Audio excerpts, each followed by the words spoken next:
एक वक्त ऐसा भी आता है जब हर लम्हा एक आजमाइश से कम नहीं होता। शाहरुख के लिए भी ये साल कुछ इसी तरह का साबित हो रहा था। साल की शुरुआत में ही होम प्रोडक्शन की पहली फिल्म नाकाम हो गई। ऋतिक और शाहरुख को लेकर बहुत अफवाहें गर्म थी।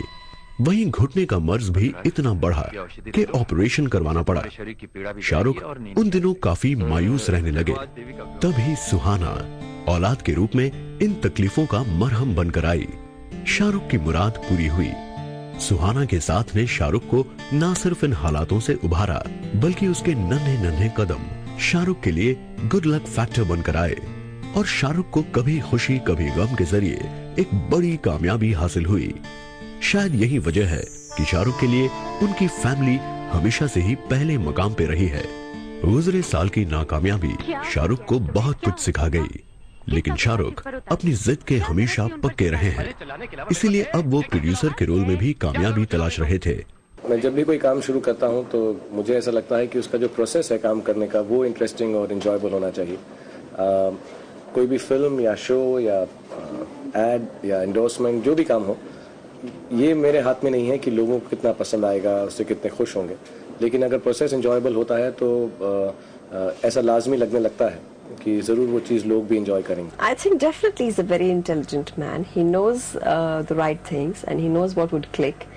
And उसके लिए भी एक सेंस होना बहुत जरूरी है, which he has definitely. दिल से के दौरान शाहरुख और संतोष सिवन की दोस्ती काफी गहरी हो गई थी। उन्हीं दिनों संतोष सिवन भी एक ऐतिहासिक फिल्म की स्टोरी पर काम कर रहे थे जो सम्राट अशोक की जिंदगी पे आधारित थी, और इस किरदार के लिए उनकी पहली पसंद शाहरुख थे। शाहरुख को जब ये किरदार ऑफर हुआ तो पहले वो खुद को इस किरदार के लिए सही नहीं मान रहे थे, लेकिन सम्राट अशोक की कहानी वो बचपन से सुनते आ रहे थे। इसलिए शाहरुख ने न सिर्फ इस फिल्म के लिए हाँ की, बल्कि फिल्म के प्रोड्यूसर भी बन गए।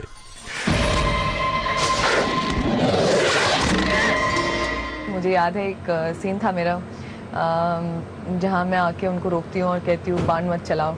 तो you know when I was doing the scene he quite laughed at it and he liked it a lot and करते करते ऐसा हो गया कि मुझे knees पे बहुत लगने लग गया because I had not worn my knee pads. So immediately he called for his knee pads and I wore it and you know that just shows that and it was just another thing for him. ऐसा नहीं था कि he was going, उससे पता लगता है कि इंसान generally is a wonderful person. He helps everybody out on his sets and you know we all work like a family.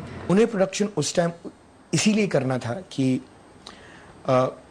वो उस समय एक टाइप ऑफ फिल्में कर रहे थे। वो बड़े स्टार बन चुके थे और बहुत सारे रोल्स मिल रहे थे, but they were all following one pattern. They had the success formula, लेकिन एक पैटर्न फॉलो कर रहे थे।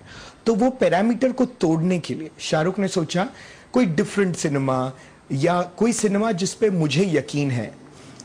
अशोक के किरदार को निभाने के लिए शाहरुख को कड़ी मेहनत करनी पड़ी। शाहरुख खुद को सम्राट अशोक के रूप में ढालने के लिए कई घंटे जिम में गुजारा करते। शाहरुख की ये मेहनत स्क्रीन पे साफ साफ दिखाई देती है। दर्शकों ने भी पहली बार शाहरुख को एक वेल टोन फिजिक के साथ देखा। शाहरुख ने फिल्म में जंग के सीन्स को ज्यादा रियलिस्टिक बनाने के लिए सही मायनों में तलवारबाजी का ज्ञान हासिल किया। शाहरुख की मेहनत रंग लाई और फिल्म के एक्शन सीन्स में जैसे जान आ गई। अशोका जब सिनेमा हॉल्स में लगी तो दर्शकों ने शाहरुख के एक्शन सीन्स पर खूब तालियां बजाई। फिल्म में एक्शन, ड्रामा, रोमांस सभी कुछ मौजूद था, लेकिन हिंदुस्तानी दर्शकों को शाहरुख हर फिल्म में सिर्फ राज या राहुल के किरदार में नजर आते हैं।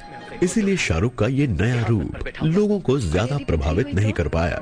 लेकिन उसी के उलट अशोका ने दूसरे देशों में नाम कमाने के साथ साथ खूब अच्छा कारोबार भी किया। शाहरुख को वहाँ खूब सराहा गया और उन्हें हिंदी सिनेमा का टॉम क्रूज कहा जाने लगा।